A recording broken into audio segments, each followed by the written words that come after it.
ભાવેશભાઈ ઠંડી મંડી લાગતી નહીં હું યાર. ના ભાઈ ના, અમે તો ભાઈ મરદ ના ફાડી આવીએ, મને કોઈ ના થાય. એવું? હા. એટલે તમે મરદ ના ફાડ્યા નમી બાયલા એમ.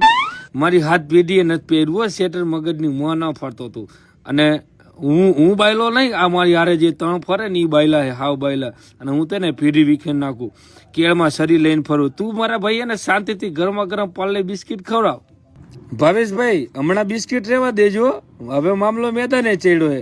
અને એ બાયલો કોને કે, બાયલો કોને કે, આવી જાય ને તાકાત હોય તો રોડ ઉપર આવી જાય, તારી પેઢી વિખેરી નો નાખું ને તો કુતરાના પેટનો કહેજે મને. તું તારી જાતને વનરાજ સમજતો હોય ને તો હું ગજરાજ છું. હા મને તો બહુ રીસ ચડે. એલા એ ભાઈ લડવાનું ન હોય. બાયલા હો તમે બધા, બાયલા હો કે હું? બાયલા હોય ને એ ભાઈ લડે. એક કામ કરો, 78 ઓફિસર ચોઈસ મંગાવો ને સમાધાન કરો.